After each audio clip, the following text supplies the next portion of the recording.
Hello student, तो आप देख रहे हैं सतीश स्टडी पॉइंट। आज वास्तविक संख्या रियल नंबर का पार्ट 4 वीडियो है।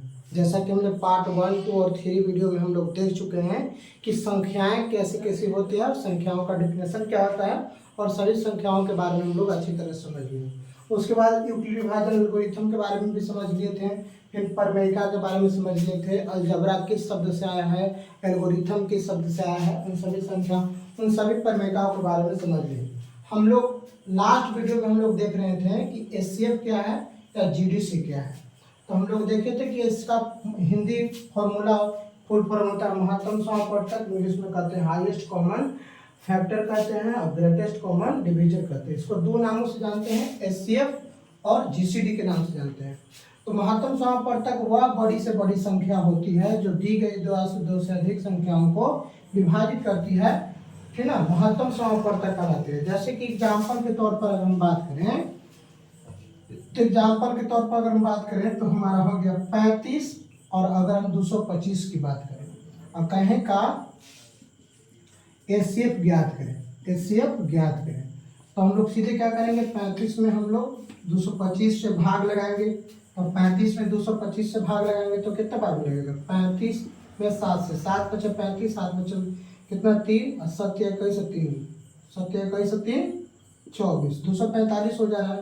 तो हम लोग 6 से लगाएंगे, 6 बचे 30, हाँ तो 3 6 18 210 आ जाएगा, यानी कि 6 बार में 210 घटेगा तो 15 आएगा और 15 से फिर 35 में 15 दूनी 30, तो हमारा 5 बचेगा, फिर 5 को घेर देंगे, इसको 15 उतारेंगे तो 15 कट गया। अतः हमारा एचसीएफ कितना आया, हमारा 5 आया।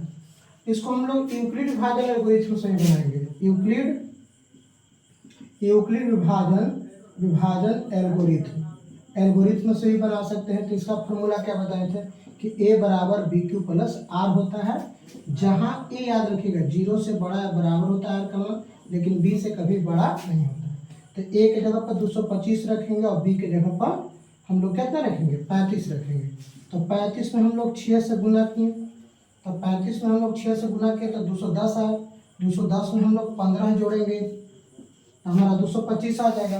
अब 35 को हम लोग यहाँ रखेंगे और 15 में 2 से गुना किए तब 15 दूनी 30, अब 30 में कितना जोड़ेंगे कि 35 आएगा, तो हम लोग 5 जोड़ेंगे और फिर 15 को यहाँ रखिए तो 5 गुने 3 और प्लस में 0। आर का मान जहाँ 0 आ जाता है वही जो पड़ी से पहला संख्या हमारा 5 जो है हमारा एचसीएफ हो जाता है।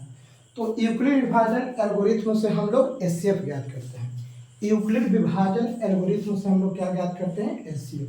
तो हम लोग एचसीएफ के बारे में हम लोग अच्छा समझ गए। अब हम लोग समझेंगे कि एलसीएम क्या है। अब हम लोग को समझना है कि एलसीएम क्या है।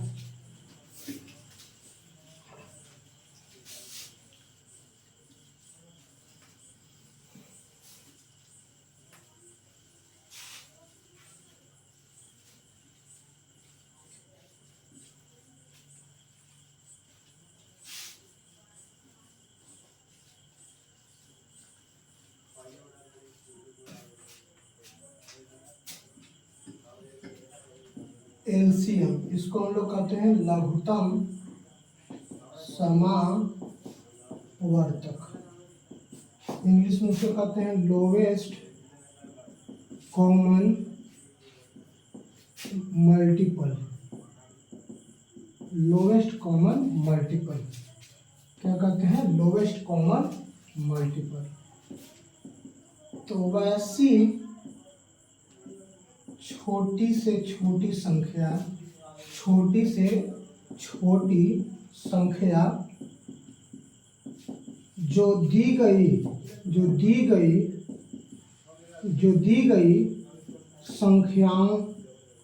गई संख्याओं से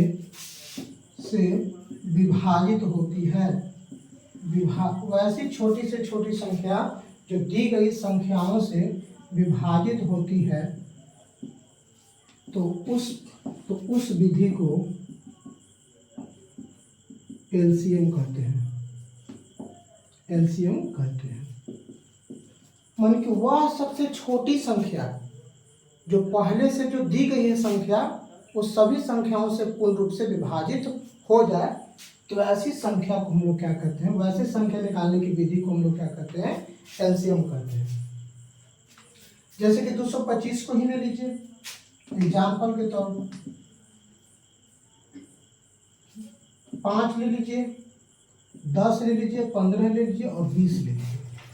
ये सभी संख्याएं हैं, ये सभी संख्याओं का एलसीएम निकालिए। 5, 10, 15, 20, तो कितना से रहेगा? 2 से रहेगा। 5, 5, 15 और 10। अब कितना से रहेगा? 5 से रहेगा। 1, 1, 3, 2। अब नहीं रहेगा तो 2 गुने 5 गुने 3 गुने 2, तो 2 × 5 = 10 और 10 × 33 37 दूनी 60। तो 60 वह छोटी से छोटी संख्या है जो इन सभी संख्याओं से लग सकता है।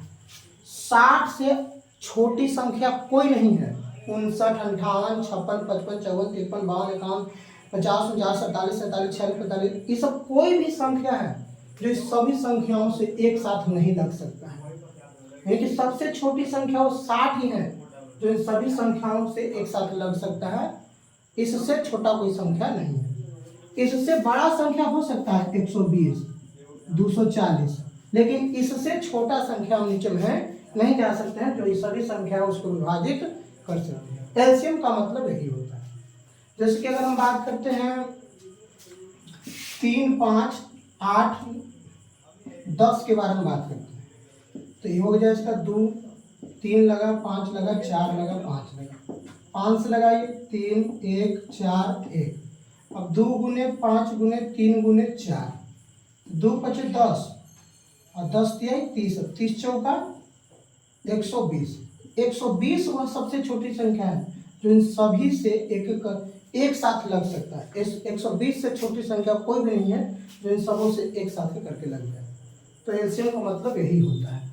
अब हम लोग आगे देखेंगे अंक गणित के आधारभूत प्रमेय क्या होती है।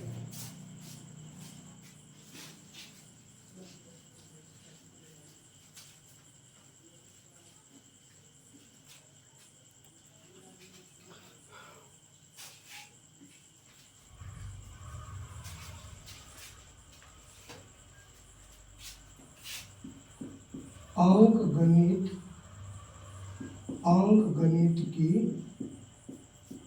आधारभूत प्रमेयिका।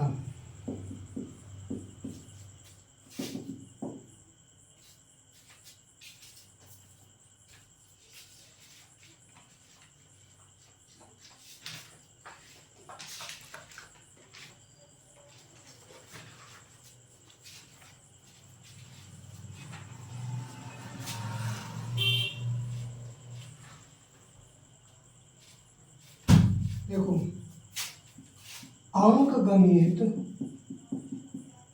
गणित की आधारभूत प्रमेय वह विधि होती है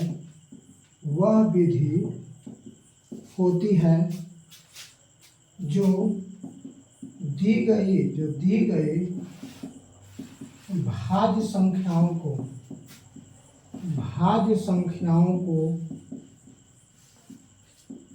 अभाज्य संख्या के रूप में व्यक्त करती है। अंक गणित के आधारभूत प्रमेय का क्या है? तो अंक गणित के आधारभूत प्रमेय का एक ऐसी विधि है जो जितने भी भाज्य संख्या हैं उस सभी भाज्य संख्या को अभाज्य संख्या के रूप में व्यक्त करते हैं। यही विधि को अंक गणित के आधारभूत प्रमेय का कहते हैं। अंक गणित के आधारभूत प्रमेय का किसे कहते हैं? यह एक ऐसी विधि है जो भाज्य संख्या को अभाज्य संख्या के रूप में रूपांतरित करती है। इसी को हम लोग अंक गणित के आधारभूत प्रमेय का कहते हैं। जैसे कि मान लीजिए कि एग्जाम्पल में हम बात करते हैं 32 मेरा भाज्य संख्या है जो 2 से भी लगता है, 4 से भी, 8 से भी लगता है। तो ये भाज्य संख्या को अभाज्य संख्या के रूप में व्यक्त करना है। तो 32 को कर 2 से लगाएं 16, फिर 2 से लगाएं 8, फिर 2 से लगाएं 4, फिर 2 से लगाएं 2, फिर 2 से लगाएं 1। तो 2 गुने 2 गुने 2 गुने 2 गुने 2। अब 2 क्या है? अभाज्य संख्या है। तो ये 32 को अभाज्य संख्या के रूप में व्यक्त कर दिए कि ना। तो ऐसे संख्या को हम लोग क्या कहेंगे? ऐसे विधि को हम लोग अंकगणित के आधारभूत प्रमेय कहते हैं। जैसे कि अभी हम लिखे 2 गुने 2 गुने 2 गुने 2 गुने 2 लिखें, जैसे कि 5005 रहेगा, इसको तब कैसे लगाएंगे? सबसे पहला बात हम इसको 2 से नहीं लगा सकते हैं, 3 से भी नहीं लगा सकते हैं, 5 से लगाते हैं। 5 से लगाएंगे तो 1001 आएगा। फिर 7 से लगाते हैं, 1 लौट में 7 चौक 28, फिर 2 7 21। फिर कैसे लगाएंगे? 7 से नहीं लगेगा, अब 11 से लगेगा 13 बार में, फिर 13 से लगेगा 1 बार। तब 5 गुने 7 गुने 11 गुने 13, 5005 एक भाज्य संख्या था, इसको भाज्य संख्या के रूप में व्यक्त करते हैं। तो ये जो विधि होती है, इसी विधि को हम लोग क्या करते हैं? अंकगणित की आधारभूत प्रमेयिका कहते हैं। क्या कहते हैं? अंकगणित की आधारभूत प्रमेयिका। अब हम लोग कुछ फॉर्मूलास देखते हैं।